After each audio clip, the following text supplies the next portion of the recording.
अस्सलाम वालेकुम व्यूअर्स। आज की वीडियो बहुत सी शादीशुदा फीमेल्स के लिए ना बहुत इंपॉर्टेंट है, क्योंकि आज की वीडियो में मैं बात करने जा रही हूँ मर्द की नेचर के 4 ऐसे राज जिन्हें समझने के बाद औरत अपने शौहर के साथ ताल्लुक को ज़्यादा मजबूत, पुरसकून और मोहब्बत भरा बना सकती है। लेकिन एक बात मैं शुरू में क्लियर कर दूँ कि किसी इंसान को 100% काबू करना या ये ज़मानत देना मुमकिन नहीं है कि वो कभी किसी दूसरी औरत की तरफ नहीं देखेगा।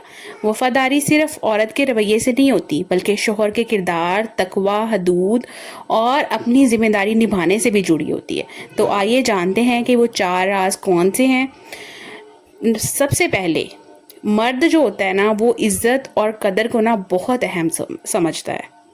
हर मर्द जो है ना वो ये चाहता है कि उसकी बीवी उसे इज्जत दे, इसकी कोशिशों को तस्लीम करे और उसे ये एहसास दिलाए कि वो अपनी बीवी के लिए अहम है, उसकी बीवी उसको पसंद करती है, उसे मोहब्बत करती है। इसका मतलब ये नहीं है कि औरत जो है ना शौहर की हर गलत बात बर्दाश्त करे या अपनी इज्जत नफ्स को ना ख़त्म कर दे, बल्कि इसका मतलब ये है कि इख्तलाफ भी हो ना तो अंदाज ऐसा हो जिसमें मर्द की जो है ना वो तजलील ना हो, बेइज्जती ना हो। मसलन अगर कोई आपके शौहर से ना कोई मिस्टेक हो जाती है, कोई गलती हो जाती है, तो सबके सामने इसे शर्मिंदा करने की बजाय ना आप तन्हाई में कहें कि मुझे आपसे इस बात की उम्मीद नहीं थी, मुझे इस बात से बहुत तकलीफ़ हुई है, मैं चाहती हूँ कि हम इसे मिलकर बेहतर करें। ये जो जुमला होता है ना ये लड़ाई को कम कर देता है। इसी तरह अगर कभी शौहर जो है वो कोई अच्छी कोशिश करे, उसको ये कह देना कि आपने मेरे लिए बहुत अच्छा किया है, मुझे वाकई बहुत अच्छा लगा। ये जो छोटे छोटे जुमले होते हैं ना ये रिश्ते में मोहब्बत और कदर का एहसास पैदा करते हैं। इज़्ज़त का मतलब गुलामी नहीं होता, बल्कि एक जो म्यूचुअल रिस्पेक्ट होती है ना वो होता है। अगर आप किसी को रिस्पेक्ट दोगे तो ही आपको मिलेगी। ये एक गिव एंड टेक वाला असूल पे चलती है। अगर आप किसी की बेइज्जती करोगे तो वो आपके साथ भी वैसा ही सलूक करेगा, क्योंकि इंसान का जो दिमाग होता है ना वो इसी तरह चलता है। मर्द को ना जो सुकून देने वाली बीवी होती है ना वो बहुत कीमती लगती है। ज़िंदगी में हर इंसान मुश्किलात का सामना करता है।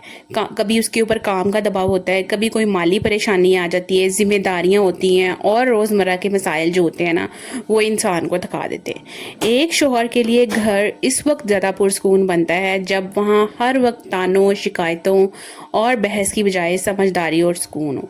इसका मतलब हरगिज़ ये नहीं है कि बीवी अपने जज्बात बिल्कुल दबा ले। अगर आपको अपने शौहर की कोई बात बुरी लगती है तो ज़रूर बताएं, लेकिन सही वक्त और सही अंदाज से।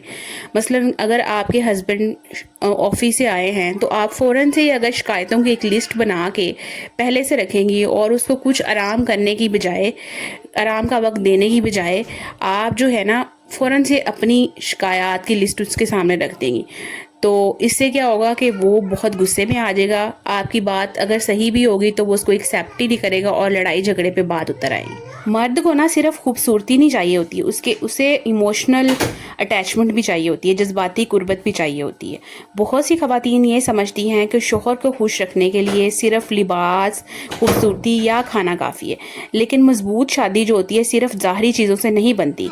शौहर से बात करना, इसकी बात सुनना, एक दूसरे के साथ वक्त गुजारना, हंसना, ये सब चीज़ें जो होती है ना रिश्ते को मजबूत बनाती हैं। मोबाइल फ़ोन एक तरफ रख लेना और एक दूसरे की आंखों में आंखें डालकर बातें करना और एक दूसरे की बात को समझना, उसकी तारीफ़ करना और अच्छे तरीके से रिस्पॉन्स करना, ये सब चीज़ें जो होती है ना बहुत इंपॉर्टेंट होती है। शौहर को मोहब्बत दें मगर अपनी कदर जो है ना वो भी कायम रखें। ये शायद जो है ना सबसे अहम सीक्रेट है। कुछ ख़वातीन होती हैं वो शौहर को ना खुश करने के लिए अपनी पूरी शख्सियत ही ख़त्म कर देती हैं। अपने शौहर से मोहब्बत करें, इसका ख्याल रखें, इसकी इज़्ज़त करें, लेकिन अपनी ज़ात, अपनी सेहत, अपनी शख्सियत और अपनी इज़्ज़त को भी समझें। तो अच्छा ट्रस्टी हेल्दी रिलेशनशिप होता है ना उसमें मोहब्बत के साथ हदूद और इज़्ज़त नफ्स भी मौजूद होती है। आप अपनी इज़्ज़त नफ्स का लाजमी ख्याल रखें। अगर कोई बात आपको तकलीफ़ देती है ना तो खामोश रहने की बजाय पुरसकून अंदाज में ना अपनी लिमिट्स को अपने शौहर के सामने ज़रूर रखें।